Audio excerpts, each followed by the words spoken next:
Formato 7. El portal de noticias de Veracruz con la mejor información tanto impresa como digital.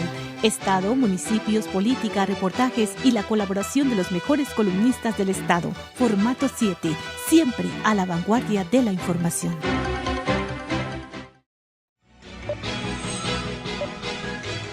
En versiones.com.mx estamos comprometidos con la información. Es por eso que buscamos todos los ángulos de la noticia. El resultado está a la vista. Gracias por su preferencia. Versiones.com.mx, un portal de noticias que es un referente obligado en Veracruz y otras latitudes.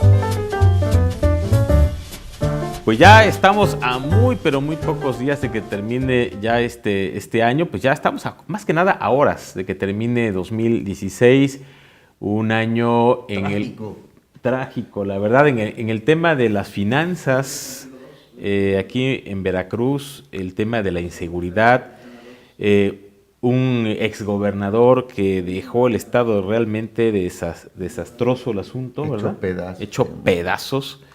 Y bueno, pero aquí en Polaca hicimos un gran esfuerzo por presentarles las mejores entrevistas y en este programa les presentamos la segunda parte de lo mejor de Polaca a la veracruzana. Tuvimos la entrevista con Carlos Brito y Gonzalo Morgado, por citar un ejemplo, ¿verdad, Raimundo? Que generó mucha polémica.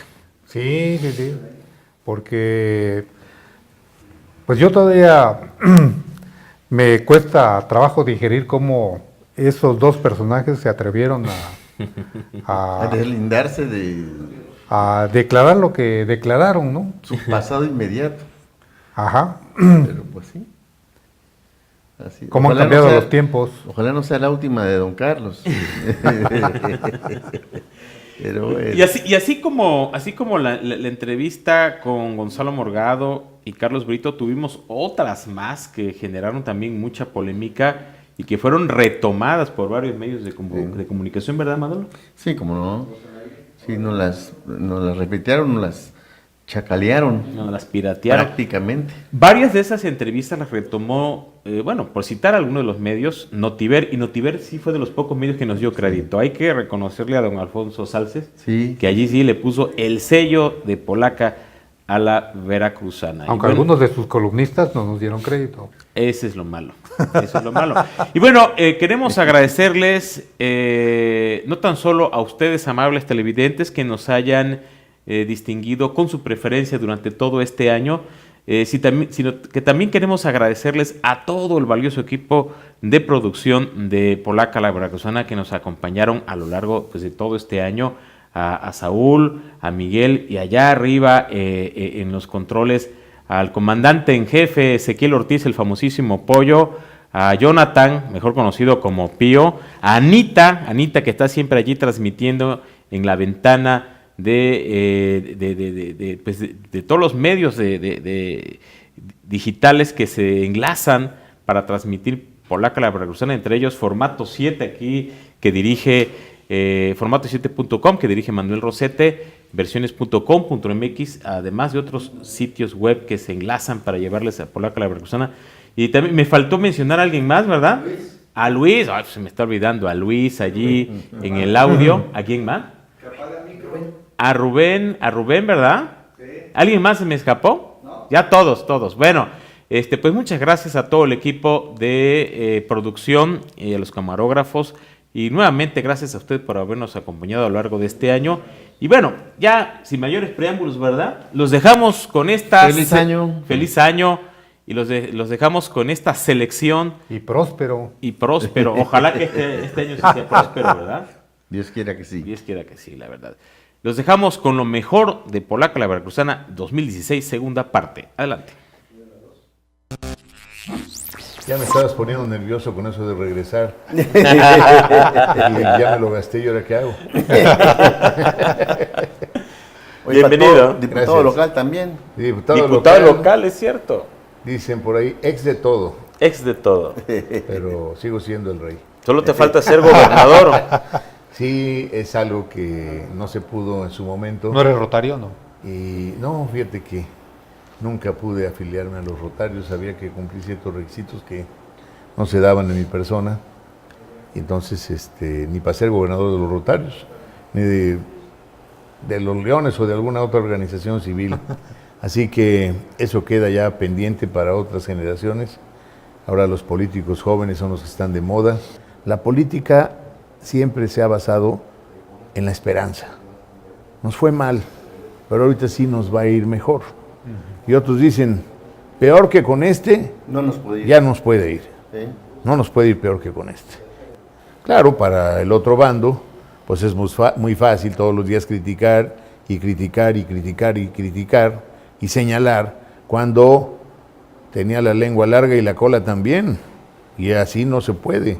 El que tiene la lengua larga debe tener la cola corta, pero cuando está del otro bando, y él también fue parte del desprestigio del Partido Revolucionario Institucional en su momento.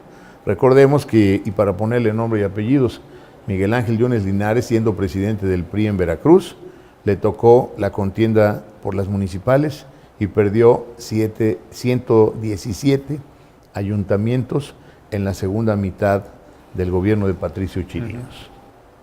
En la transición que vamos a ver próximamente, espero en Dios llegar a verla. No sea que por hablador me vayan a impedir verla en los próximos meses. Pero, ¿qué vamos a ver? Ya no van a decir el Estado que lo tuvo todo y hoy no hay con qué responder a los compromisos oficiales. Pues sí hay, va a haber. Y va a haber también para recuperar gastos de campañas y va a haber para prepararse para la siguiente campaña, porque el Partido de Acción Nacional, su candidato, ahora aliado al PRD, no viene por 2 años. Seguramente tiene 2 hijos políticos jóvenes, no forjados en la fidelidad, pero sí en el yunismo, que van a querer ser sucesores del papá. Pero se va a ver muy mal eso, ¿no? Serán 8 años. Se va a ver mal que le quiere heredar el poder a uno de sus hijos, ¿no? Pues dependerá primero del PAN, luego del PRD y luego de los veracruzanos. ¿Qué tan desgastada está la marca?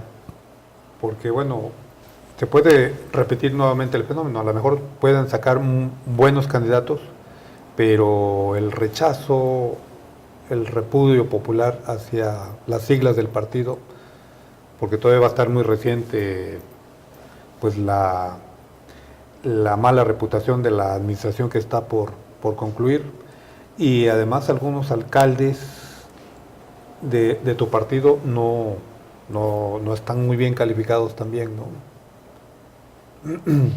Digo, miren, a nivel nacional, esta elección que la perdimos en 7 estados, ganamos 5. En global, el PRI tiene mucho más votos que los demás partidos. El PRI es el que tuvo más votos, el que tuvo más diputaciones ganadas, el que tuvo más ayuntamientos ganados, a nivel de los 12 estados. Perdimos 7 gubernaturas. Pero en la elección así global, o sea, el PRI ahí está. O sea, el PRI es una marca que ahí está y que la gente confía en él. A mí inclusive me lo dicen, oye, no fue por ustedes, no fue por el partido. O sea, nosotros votamos, pero no fue por el partido. Ustedes no se preocupen, esto no fue. Mucha gente me lo dicen aquí en Veracruz, en Córdoba, donde han dado. Nosotros podemos andar tranquilamente en la calle porque se hizo un trabajo bien. Se hizo un trabajo serio, se hizo un trabajo profesional. Las circunstancias fueron las que no se dieron por las circunstancias, por lo que ya hemos estado platicando. Pero el partido ahí está, o sea, sales y en la cuadra hay cuando menos un priista, siempre hay un priista en cualquier lugar. Porque el partido no es la dirigencia, o no es Amadeo, no es Malio en su momento, no es Ochoa ahorita, el partido somos muchos, todos los que formamos el partido. O sea, perdimos todos y a todos nos dolió. Analizar un tanto más de fondo esta propuesta que, como bien digo, por supuesto, protege la vida.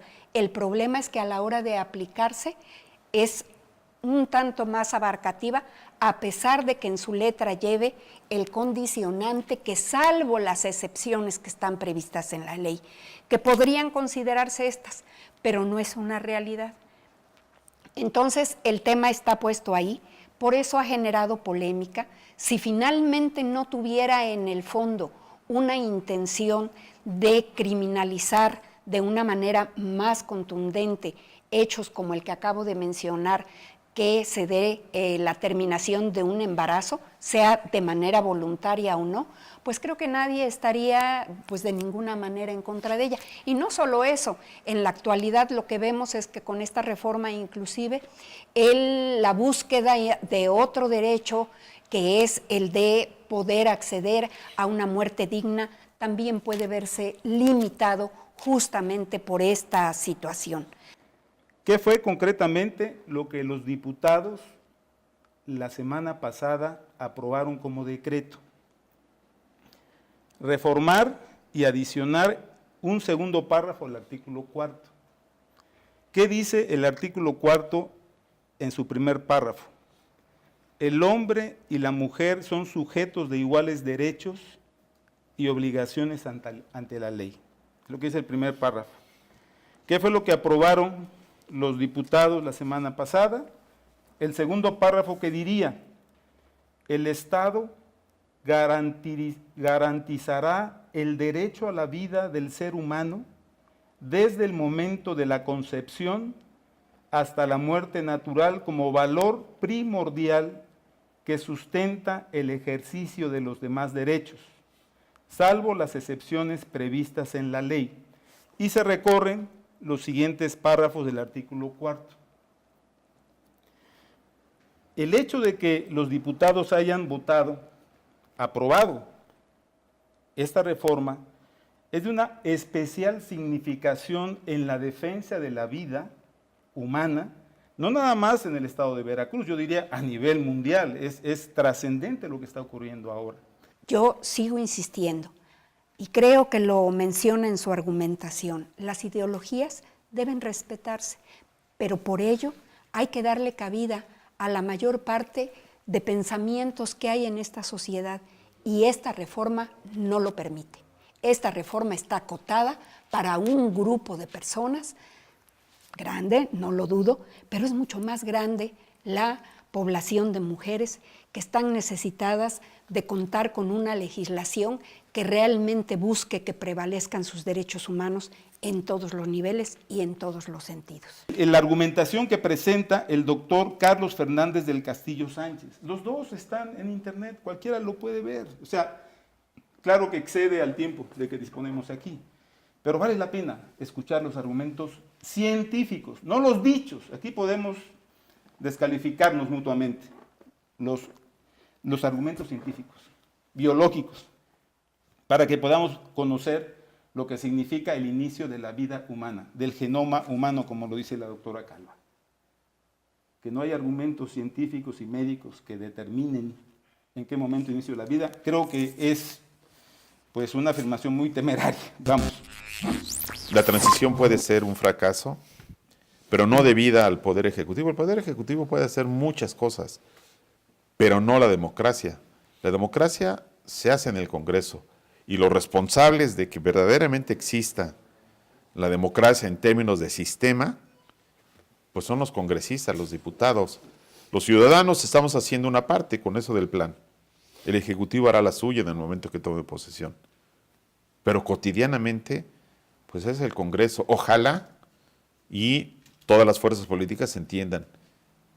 Tenemos que ponernos de acuerdo, tenemos que limitar al Poder Ejecutivo si es que consideran que hay un exceso. Tenemos que crear las condiciones para obligar al mismo Poder Ejecutivo a que haga, por ejemplo, acciones del plan.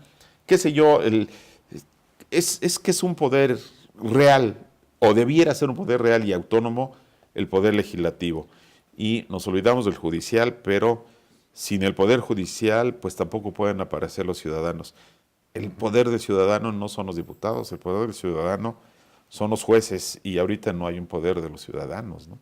Yo creo que una primera muestra de que está buscando nuevos paradigmas el licenciado Miguel Ángel Yunes Linares es que abrió esa oportunidad de confeccionar un plan con base en las innovaciones, no solamente las innovaciones tecnológicas, sino las innovaciones de participación ciudadana, ¿no? Eso de aprovechar las redes para que participe la sociedad sí es novedoso. Una cosa es que estén ahí las computadoras y otra cosa es que se manejen. Me parece que esa es una señal que debe verse con aliento, que debe verse con satisfacción, y en ese mismo tenor solicitarle nuevos paradigmas al gobernador es muy interesante.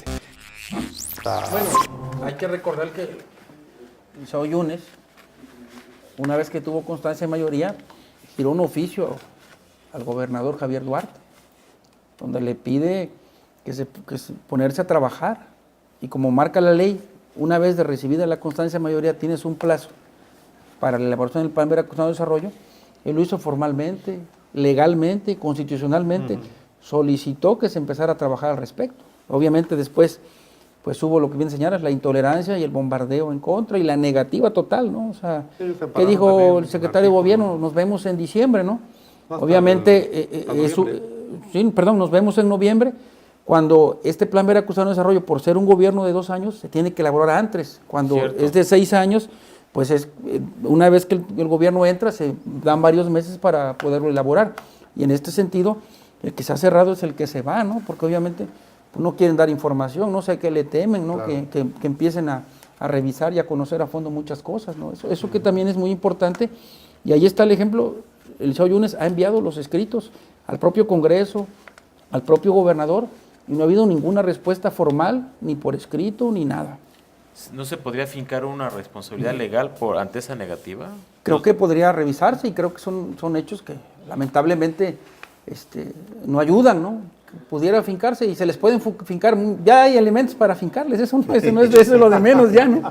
Esa ya es menor, ¿no? Para lo que representa, por todo lo que hicieron, pero obviamente ahí está un gobierno que parece que no ha entendido que estamos en otros tiempos, que la sociedad y el pueblo de Veracruz votó por algo distinto y no les ha caído el 20 hasta este momento. Rogelio, ¿cómo va tu relación con Eric Lagos? Eric Lagos, yo siempre lo he dicho, es mi amigo, o sea, no lo puedo ocultar, fuimos compañeros de la universidad. ¿Caminaron juntos en la política? No, en la política no, fíjate que desde la universidad él estaba en el PRI, yo no militaba en ningún partido. Yo al final de la universidad llegué al PRD con Arturo Hervis, él se fue por el PRI y cada quien en su lado, y siempre lo he dicho, no me da... ¿Siguen siendo amigos?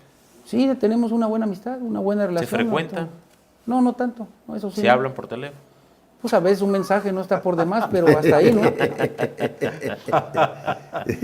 No, ya es otra cosa. Ya. Todo lo que es infraestructura para que las inversiones tengan mejores condiciones para venirse a establecer, pues tienen que ser otorgadas, y esa debe ser la función primaria, desde mi punto de vista, del gobierno. Y digo, hablando del gobierno como sociedad civil, ¿no? Eso es lo que estamos tratando de impulsar desde aquí, desde esta trinchera, una agenda que nos permitan espacios para poder participar, opinar, decidir para la creación de una ciudad más grande. Esta ciudad tiene muchos valores, pero sí te puedo decir que la afectación es brutal. O sea, esta ciudad pues, ha dependido mucho, de muchos años a la fecha, del gasto público. El gasto público prácticamente ha sido cero, o sea, hablando del gobierno estatal, ¿no? pues todo eso es dinero que no ha circulado en la ciudad y por lo tanto dinero que no ha pasado por ningún lado. Si a eso le agregamos problemas para el pago de los jubilados, de los pensionados, atrasos en las nóminas de muchos sectores y inclusive desaparición de empresas que ha habido como consecuencia de esa falta de acción de gobierno o de falta de actividad de gobierno, pues nos ha llevado a una situación verdaderamente dramática. O sea, el tema a lo mejor no se ve en algunos puntos, pero las afectaciones en los comercios, el comercio del centro histórico, por ejemplo, te pongo ese ejemplo. Normalmente en el centro histórico siempre hay empresarios de la región. En los centros históricos siempre hay empresarios locales. Ahí el comercio ha venido para abajo, pero de una manera brutal, por manifestaciones, por falta de acción de gobierno, por esto, por el otro, pero la verdad es que está prácticamente colapsado. Hace años, cuando yo empecé a trabajar en esto, la verdad conseguir un local en el centro era prácticamente imposible. O había que pagar una fortuna por un traspaso de un espacio reducido y que te pedían una millonada. Hoy en día tienes lo que quieras. ¿Por qué? Por la falta de actividad, la falta de economía. Y pues muchas más cosas. Hay las constructoras que han ido desapareciendo también, porque como no ha habido obra, pues las constructoras no pueden mantener una nómina y no pueden mantener toda una serie de gastos fijos que se dan en una empresa cuando no hay flujo. Y pues a donde mires, por donde mires, la verdad. Sí nos ha pegado muchísimo, muchísimo. Te puedo hablar más de 30% o así, de decremento. Que si a eso le sumas el nivel de la inflación, pues ¿a dónde vamos? 30% aproximadamente en los últimos más, o más del 30% en los últimos 3, 4 años. Fácil, los últimos 5 años. O 6 años. Fácil, todos los años peor que el anterior. Tenemos la fortuna, todos los aquí presentes y los amigos que están viendo el programa, tenemos la fortuna de haber nacido veracruzanos, Raimundo. Los veracruzanos tenemos casi 70 razones de primer nivel, de peso específico, para decir, caray, yo me paro en Nuevo León y con mucho orgullo digo que soy veracruzano. Me paro en Tamaulipas, me paro en Chiapas, me paro en el Distrito Federal, ahora Ciudad de México. Y no tienen nada que hacer junto a nosotros la historia de cualquier otra entidad en esta república.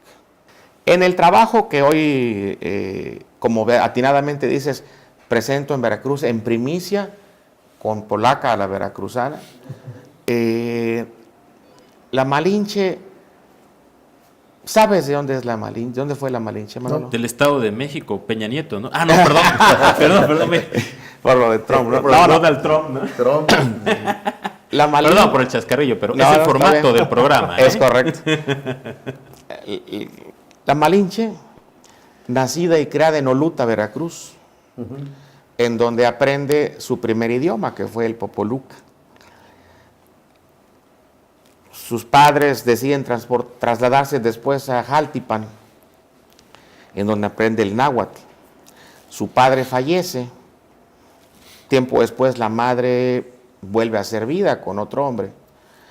Se embaraza, nace su hermanastro y en algo que nunca va a poder ser clarificado, siempre quedará dudas, no se sabe si la mamá, al tener el nuevo hijo del nuevo esposo, no se sabe si la mamá decide venderla o regalarla.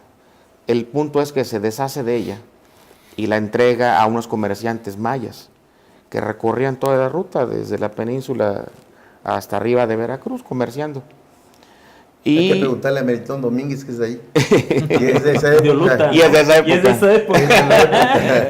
Igual y hasta bisnieto de la Malinche, no sabemos. Pariente de la Malinche. Descendiente. acaba con los tianguistas mayas y ahí aprende su tercer lengua, su tercer idioma, que es el maya. En el arte de educar, don Fernando Sabater lanza una pregunta clave.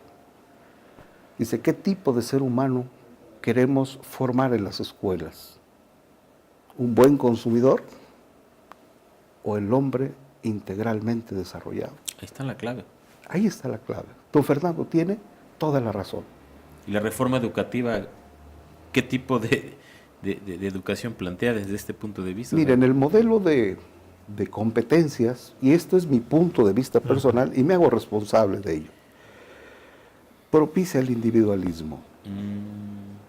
Propicia el individualismo. Porque en ese mundo de las competencias, incluso se nos trae a América Latina con una idea que no es original. Yo le preguntaba a Antoni Zavala en su conferencia magistral de escuela, él es español y especialista en el mundo de las competencias. Mi pregunta fue, este modelo de competencias, ¿qué tiene como base? Y me decía, profesor, los valores humanísticos. Pero cuando nos trajeron los cursos y nos trajeron aquellas primeras pláticas, no se nos dijo eso. Se nos dio un modelo gerencial. ¿Qué se hace? Cambiar la naturaleza original de la propuesta y vendernos, creo que literalmente, vendernos una idea gerencial de la educación. Y eso no es posible. Efectivamente, el tema del matrimonio igualitario conlleva también a los derechos, digo, como los actuales matrimonios que conocemos, ¿no? Entre ellos el derecho de la adopción. Justamente la semana pasada, creo que fue esta semana, la Suprema Corte de Justicia de la Nación también se acaba de posicionar sobre ese derecho, ¿no? Y no existe una restricción como tal. Con respecto al punto donde tú me señalas, ¿no? De la crianza. Es un tema que se ha estudiado muchísimo, ¿no? Realmente el que tú puedas identificar, bueno, las orientaciones y las preferencias sexuales no se aprenden. O sea, ese es un tema que de repente también se ha generado y se ha hecho muy polémico porque tanto la orientación como la preferencia sexual pues, se van adquiriendo conforme, desde el nacimiento, no es una conducta aprendida. El ambiente en el que vive, ¿no? No es necesariamente el ambiente. ¿Quieres decir? Se nace homosexual. A final de cuentas está identificado que es un tema biológico, ¿no? Como tal. No es una conducta aprendida. Es más, inclusive, si ustedes señalaran que la homosexualidad es una conducta aprendida, pues todos los homosexuales vienen de familias heterosexuales, entonces ¿de dónde lo aprendieron? Digo, esa es la pregunta que a mí me queda duda, ¿no?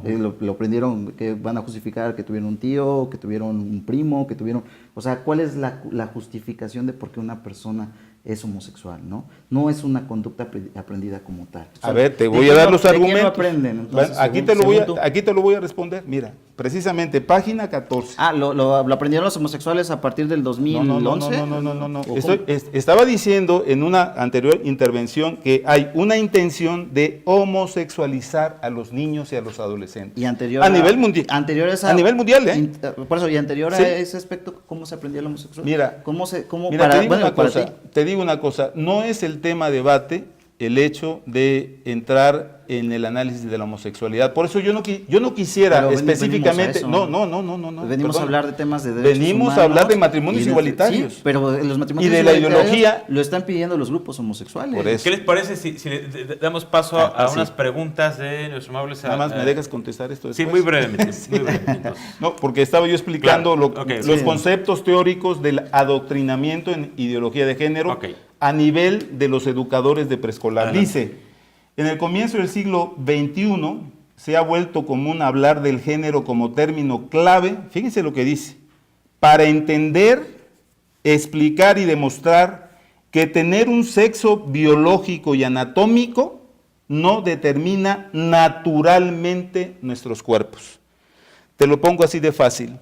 Una niña que tiene hormonas femeninas, su cuerpo y todo su desarrollo está en función del sexo que tiene, que es mujer. Un niño que tiene hormonas masculinas, el desarrollo de todo su cuerpo está en función de su sexo, que es hombre.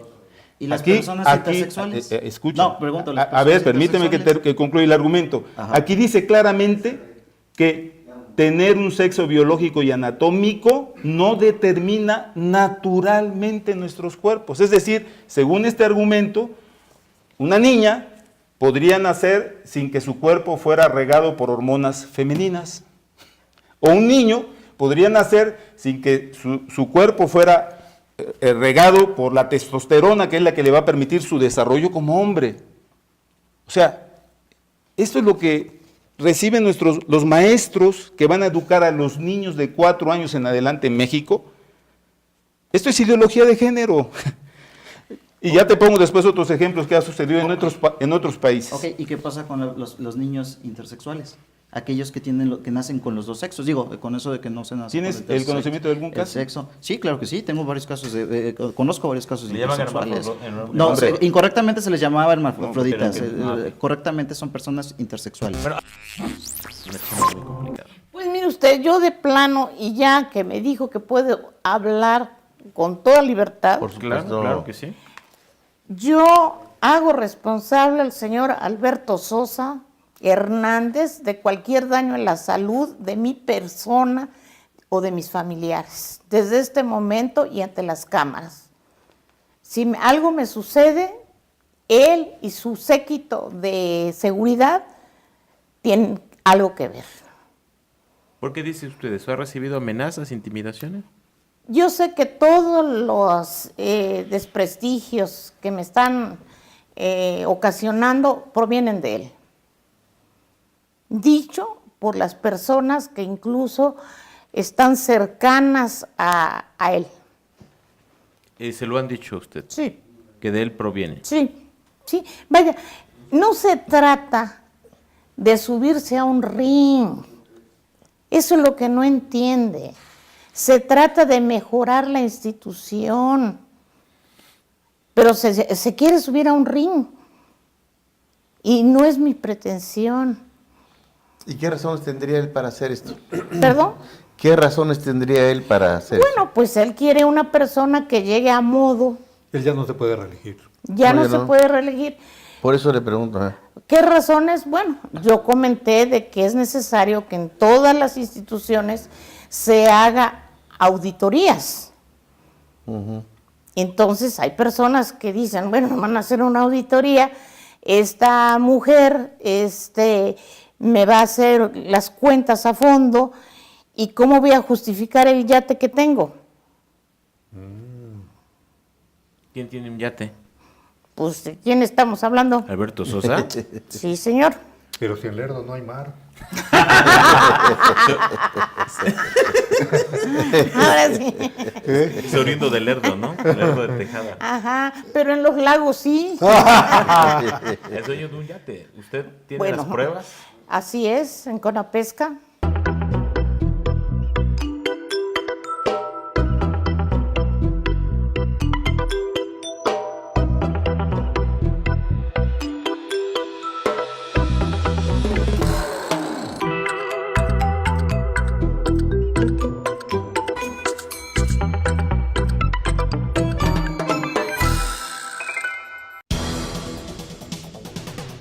En Orizaba y la región, la información precisa y oportuna se encuentra en Diario Noticias. Reportajes, columnas, deportes y un poco de humor con las caricaturas de Moraliux y Rocha Garfias. Solo accesa a la siguiente dirección: www.diarionoticias.com.mx y ponte al día con la mejor información. Recuerda que Diario Noticias es periodismo diferente. Formato 7. El portal de noticias de Veracruz con la mejor información tanto impresa como digital. Estado, municipios, política, reportajes y la colaboración de los mejores columnistas del estado. Formato 7. Siempre a la vanguardia de la información.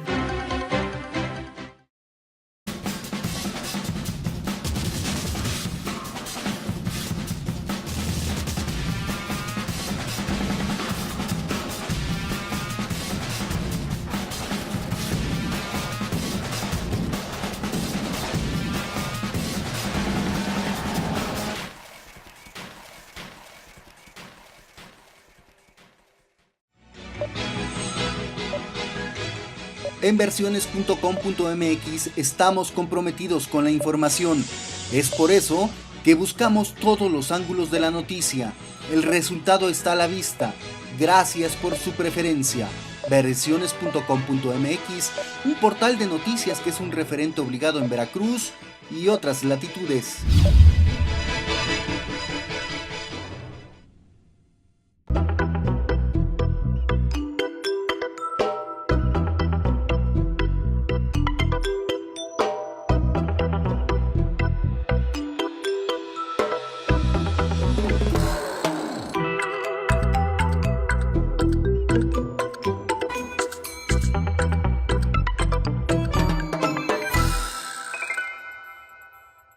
Se perdieron por muchas causas, es la verdad. Por ejemplo, hay 3 municipios cercanos a nosotros: Veracruz, Boca del Río y Medellín. En Veracruz no creo que hubiéramos perdido en una gobernatura nunca. Si perdíamos, Fidel Herrera perdió Veracruz. ¿Quién, perdón? Fidel Herrera, el que fue gobernador de Veracruz. Perdió por 25, 27 mil votos. Pero por lo general siempre perdíamos por 14,000 votos, el puerto de Veracruz. Ahora perdimos por 70,000 votos, de los 126,000 votos que fue la diferencia. Prácticamente ahí se decidió. Exacto. ¿Cuatza? Boca del Río. Siempre se perdía por 3, 4,000, 5,000, 6,000 votos. Ahora fueron cerca de 20,000 votos lo que perdimos. O sea, hubo mala atención en esos lugares. Yo te quiero decir con toda honestidad que yo dentro del partido no estaba de acuerdo que el candidato fuera mi amigo Fidel Herrera. No estaba yo de acuerdo.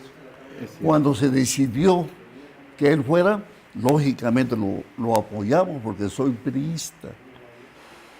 Pero la verdad, yo no estaba de acuerdo. ¿Por qué no estaba de acuerdo, don Carlos? Porque yo lo conozco a mi amigo Fidel desde que llegó al juvenil. ¿Y cómo era, Chuchar? Es un hombre inquieto, con mucha preparación, es un hombre muy inteligente, de una gran memoria, preparado. Pero la verdad que no me gustaba su forma de actuar. No me gustaba su forma de ser, de actuar. Y por eso no estuve con él. Dentro del partido, cuando se decidió que era el candidato, apoyarlo. ¿Y también estuve de acuerdo en que Javier Duarte hubiera sido el candidato? Sí, estuve de acuerdo.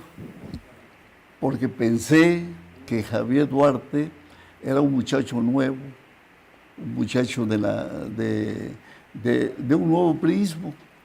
Sinceramente, ahora que salga, tiene que analizarlo fríamente la opinión pública, qué hizo, qué no hizo. Y no hizo nada. Por eso, hay que verlo. Y sí, billetes. Y si su actuación pública fue honesta o no fue honesta, pero eso lo tienen que analizarse cuando ya termine, con la frialdad, ya sin la pasión que hay en el momento. El juicio de la hay historia. Que esperarlo. El juicio de la historia es lo más importante en todas las situaciones de la vida humana. Pues ya se demostró en la elección, ¿no? Por eso, la elección la perdimos porque tuvimos fallas todos. Todos somos culpables, claro, no nada más uno. Coincido con Charles. De acuerdo. Hace rato él hizo una pregunta a ti, a ella y a mí, y no me quisiera que quedara en la historia de Veracruz, que cuando preguntaron por Fidel Herrera, yo no hiciera un comentario. Perdón que abuse de la palabra. No, claro. Quería yo no adelante. abusar. ¿Tú fuiste un partidario de Fidel? Yo fui un partidario y lo apoyé. Antes, no tan solo como Brito, ya después, lo apoyé antes, lo apoyé después. Pero yo sí me arrepiento, con todo respeto, de haber apoyado a Fidel, porque no se vale venir a gobernar a un pueblo para hacer cosas indebidas. Eso sí, definitivamente yo no quisiera quedar callado aquí en este programa, porque van a decir que somos igual todos. No.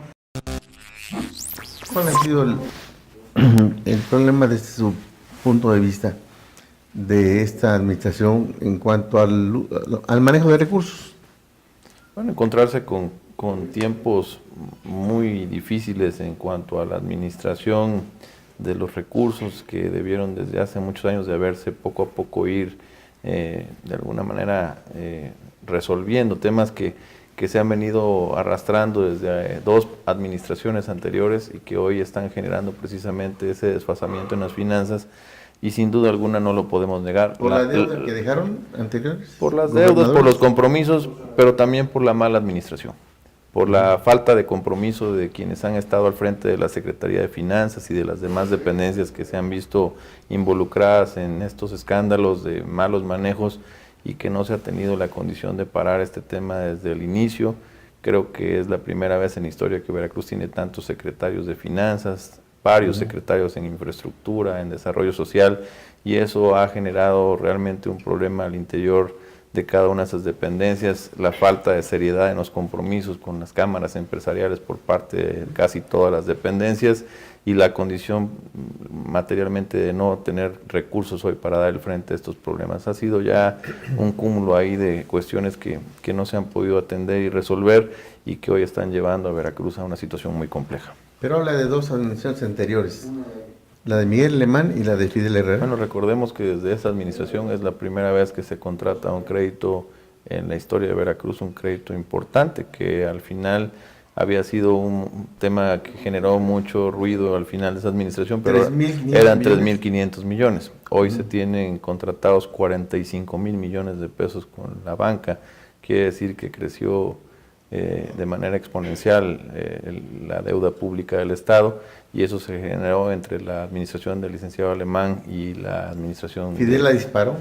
Subió a 17.000 millones al final de su administración, y ahora, bueno, pues estamos en 45.000 millones. 10.000 que pidió de último momento.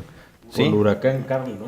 10.000 millones, que hay que decirlo, ese recurso, de alguna forma el gobierno federal se lo había ofrecido al Estado, y al final... De Fidel se frotó las manos. Al final no se cumplió, y el Estado tuvo la necesidad de requerir un crédito por esos 10.000 millones de pesos, porque nunca se cumplió la parte federal que estaba comprometida en esa fecha.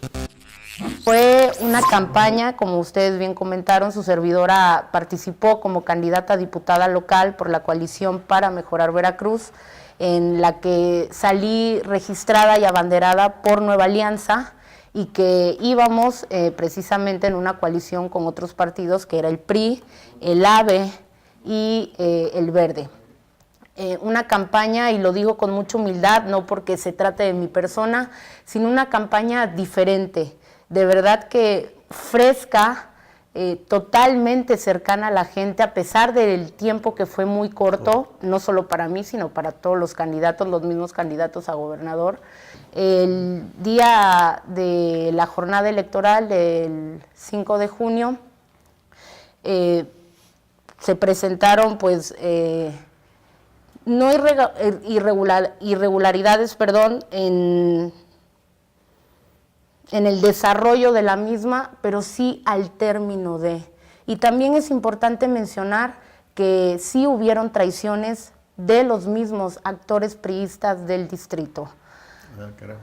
Nombres. Bueno, les voy a decir uno, porque dirían por ahí, si ahorita les digo todos, ponemos a temblar el Estado. En este caso, el distrito. ¿Uno? Pero déjenme darles un ejemplo, el caso de quien fue nombrada como mi delegada regional en el distrito, nombrada por parte del CEN, del Comité Nacional del Partido, exdiputada local por el PRI, exdiputada federal por el PRI del distrito de Cozoleacaque, la profesora Isela González Domínguez.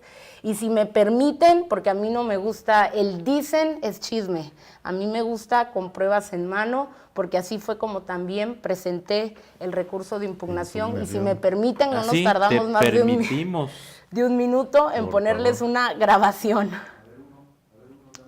A ver, entonces ahorita te vas a ahí se escucha. Ahorita... Con prueba en mano, ¿eh? Bueno, buenos días. Buen día, amigo. Te agradezco mucho, compañera amiga mía, de la que hiciste ayer. Tuvimos como cosas. ¿No sabía que era para tu mamá? No, manita, yo la tuve bien mala, mi mamá, que créeme que ya estábamos pensando lo peor. Sí, me dijo que todo estuvo ella. Ay, no. ¿Qué onda? ¿Qué le pasa? ¿Cómo van las cosas? Pues está tranquilo. ¿Pero no parte? No, voy a ir apenas, voy a llevar a mi gente, pero pues tú aquí por qué línea. Pues nos vamos por esto, pero no votes por Carla, ¿eh? Ya está. Carla Berlín, no, Morena. Ahí Morena. La Diputación Morena, te pido. Héctor Sosa. Ok. Ayúdame. Ahí está, vamos a mover la agenda. Gracias. Ahora, secretario, cuídate, amigo. Sale, bye. Adiós, bye.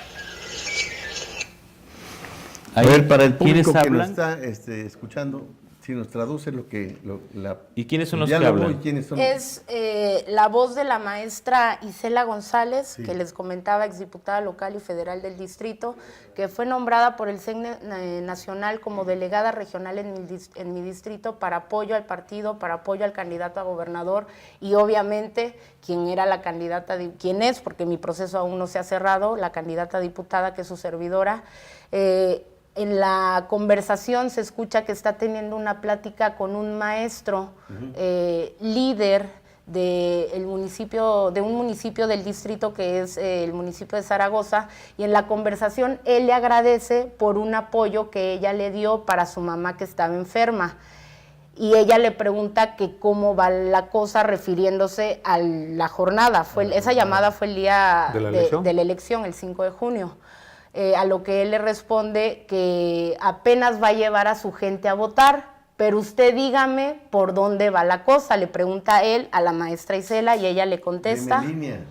Así es, y ahí podemos escuchar que ella le contesta que por Héctor sí, pero para la diputación que votaran por Morena.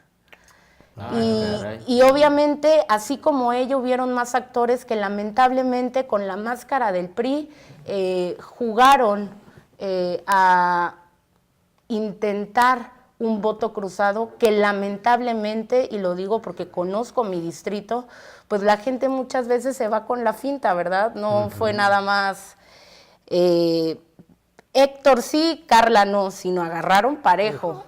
Y que a pesar de esa y muchas otras situaciones que refiriéndome a las traiciones de los actores políticos, de mis compañeras y compañeros de partido, a pesar de todo eso, pudimos sacar adelante la elección. Sabemos que se encuentra usted todavía en la Ciudad de México, razón por la cual no pudo estar aquí con nosotros en el estudio. Cuéntenos cuáles fueron las reuniones que se llevaron a cabo este martes. Muchas gracias, Pepe, Manuel, Raimundo, yo los saludo con mucho afecto. Estamos en México, bueno, ya estamos de salida para la ciudad de Jalapa. Quiero señalarles que ha sido un día muy productivo. Estuvimos el día de hoy visitando las oficinas tanto de los señores diputados, de la Comisión de Presupuesto y Cuenta Pública. Tuvimos una reunión con el señor vicecoordinador de la fracción parlamentaria del PRI, Jorge Carlos Ramírez Marín.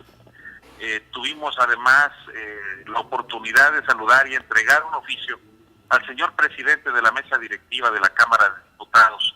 Todo esto señalando diferentes aspectos que para nosotros son muy relevantes y que preocupan en demasía. ¿Qué les estamos diciendo a los diputados? Primero, a los diputados les estamos señalando que Veracruz está entrando ya en un esquema de ingobernabilidad, que estamos a punto de un colapso social, que lo que está en riesgo, lo que está comprometido es la paz que se vive en el Estado, producto de que, bueno, muchos municipios ya están cerrando las rejas, la atención al pueblo, producto de esta falta de probidad, de legalidad, de justicia, al retener de manera indebida lo que son los recursos financieros de 3 meses de participaciones a muchos ayuntamientos. Ya van más de 30 ayuntamientos que están ya declarados cerrados, muchos otros estamos trabajando bajo protesta, pero sí es una situación que nos está preocupando a todos. Desde el día de ayer hemos tenido visitas, llegamos 65 presidentes municipales, presidentes y presidentas municipales de diferentes extracciones. Aquí había presidentes municipales del Partido Cardenista, del AVE, de perredistas, de Movimiento Ciudadano, priistas, para reclamar lo que es un acto de justicia. El contraste, ¿no?, del anterior presidente de la Junta de Coordinación Política, Juan Nicolás Calles, ya era un señor ya de edad, ya con un joven. 30 años, así es, 30 años. 30 años. Febrero del 2017, los 31. Excelente, qué bueno que haya jóvenes como tú, inteligentes y metidos en la política. Pues creo que eso hace falta, no solo los jóvenes, en general la sociedad. Hoy Veracruz, para que realmente salga a flote, no solo necesita de los políticos, también necesita de la sociedad. La participación ciudadana es fundamental. El Estado no va a cambiar si no encontramos el equilibrio entre la sociedad y entre el gobierno, porque al final no puede haber solamente gobierno. La sociedad también es parte fundamental del cambio que requiere Veracruz.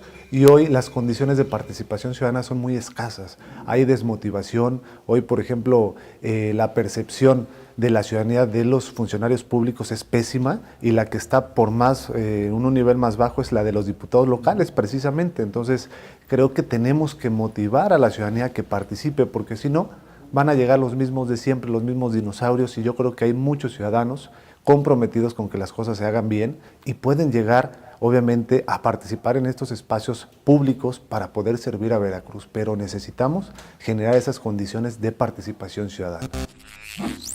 Me parece que el asunto de la licuadora sigue prendido, y ese es un mal signo para Veracruz. No lo necesitamos. El Partido Acción Nacional, el gobernador electo, debe de tener muy claro que lo que Veracruz requiere en este momento, sobre todo, es transparencia. Y bueno, que se vigilen a sí mismo, pues reproduce un esquema autoritario de 86 años de ejercicio del poder, un modelo constitucional, un modelo legal, una práctica administrativa, digo, que no responde a lo que el electorado veracruzano quiere. Esa es por lo menos nuestra posición en este asunto. Es que este cuate lo menos que merece es un juicio político. Entonces, lo presentamos, así que la única referencia que tengo de Javier Duarte fue por el análisis que hicimos ahí en eso. Sí, le pregunto porque el candidato del PRI al gobierno, Héctor Yunes Landa, acusó de manera muy repetida al candidato de Morena al gobierno de haberse reunido con Javier Duarte y de haber recibido financiamiento del gobierno de Duarte para su campaña. Héctor, ¿se refiere usted al senador? Héctor Yunes Landa. Bueno, pues digo, ¿qué podemos esperar de el que fue el que en la toma de posesión dijo que Javier Duarte era su líder político, ¿no? Después de que finalmente, supuestamente tenían un distanciamiento? Creo que son posiciones electorales. Y su maestro era Fidel, ¿no? Pues, además, finalmente todos ellos son herencia del fidelato. Creo que además Manuel, siendo malicioso en todo esto, hasta pareció que fue adrede de todo esto. Cuando uno lee los informes que yo tuve oportunidad de ver por habérmelos puesto a la vista, el diputado Fidel Robles, que en paz descanse, o sea, vi que en los propios informes oficiales se establecía el superejercicio, se ejercía la falta del cumplimiento de las metas, y entonces pareciera que Javier Duarte puso a su peor enemigo a rendir los informes de gobierno, porque toda la numeralia en la que se sustenta el juicio político está en los informes oficiales. Entonces pareciera que Fidel le puso ahí a alguien que le enredara toda la sopa, y si ahora le queremos encontrar una responsabilidad a Fidel Herrera, pues primero tenemos que desenredar este queso de hebra de Javier Duarte, cosa que no parece muy sencilla, ¿no? Hagamos la revisión del comportamiento, por ejemplo, de Morena en Cámara de Diputados, ¿no? Tienen su comportamiento respetable, no coincido, pero hay momentos en donde hay que reconocer y hay que sumarse. Y es cuando ahí se cierran filas en torno a un proyecto ciudadano, más allá del partido, porque quizá lo más fácil para el PRI sería decir no a todo, criticar y ser a lo mejor el tío o la tía que se pone a componer tu vida pero no aporta nada, ¿no? Entonces no nos queremos convertir en ese tipo de personajes. Finalmente, pues ante un cambio de gobierno y de siglas partidistas, pues mucha gente pues se va con la marea, se va con la corriente. Pero recordemos que el priista es férreo a sus ideales, a sus documentos básicos, claro. Entonces estamos hablando que tenemos en el PRI gente que cree que ha participado en nuestro instituto político toda la vida y que difícilmente se va a dejar llevar por un momento. ¿Por qué? Porque el PRI es un instituto político que va más allá de una elección, ¿no? Y que finalmente estas circunstancias no fueron favorables, pero finalmente no perdimos una batalla electoral, más no una guerra. Pues ese caso es como el de las concesiones, de las placas, Es ¿no? exactamente Que yo lo hice mismo. una pregunta de cuántas otorgaron en este periodo del prófugo, y fue una pregunta como muchas otras que se quedaron en el aire, no hubo una respuesta. Pero además, el hecho de que pagaron el título de concesión. El título de concesión, pues nada más es eso, pagaron porque las placas no les llegaron. Chile. Sí. Sí, lo que pasa Las es que ya láminas. no había Las láminas. para mandar a hacer las placas. Si las oficinas del registro civil no tienen actas de nacimiento, Es cierto. ni de defunción, Cierto. ni O sea, de para matrimoniales. morirse, vaya. Sí. Yo me acabo de enterar por un conocido que se va a casar una hija y fue a hacer el trámite y con toda la pena le dijeron al registro civil, ¿sabe qué? Pues se va a hacer el acto protocolario, pero no hay actas. Cuando Así hay es. actas, pues ya después vendrá que se las demos. Imagínese. Le hacemos una en papel de estraza y ya después la cambia por una... Imagínese nada más, ¿no? ¿Cuál certeza jurídica? Imagínate que el Y novio se arrepienta después de la luna de miel. Ya no se le va a hacer efectivo. Que además puede, porque si Ajá, no pues hay... sí, O sea, claro. ¿con qué compruebas la Ajá. certeza jurídica de No hay que... documento. No hay ninguno. Imagínate No, a qué grados hemos llegado. Sí, sí, por supuesto. Y entonces, valiéndose de eso, seguramente habrá muchos matrimonios, Frustrados, pues, Anulados. algunos frustrados Anulados. o anulados, pero tal vez algún varón aprovechandito se casa varias veces, ¿no? Sí. Como suele ocurrir. Como suele ocurrir. Lo bueno que ustedes no están en esa No, hipótesis. por supuesto que no. No. ¿Qué tal? Se me hace que como que les ¿Quién pica de un los tres ojito. saber? Le vio cara. No de idea. Venga. Hasta el color le sube. Qué bochorno, qué bochorno. Perdón que abuse del micrófono. Adelante. Comentabas lo que el día de hoy por la mañana se turnó en el Congreso del Estado y tiene que ver precisamente con el tema referente a suprimir aquellas regidurías que no se consideren necesarias para el funcionamiento de un ayuntamiento. Y mi primera observación se refiere a lo siguiente: tendríamos que echar un vistazo al artículo 105 constitucional para establecer que cuando ya está iniciado un proceso electoral no se puede hacer ningún tipo de modificaciones. Ellos lo tuvieron que haber hecho con 90 días con antelación, es decir, 90 días antes del 10 de noviembre, que es cuando precisamente se instauró formalmente el proceso electoral.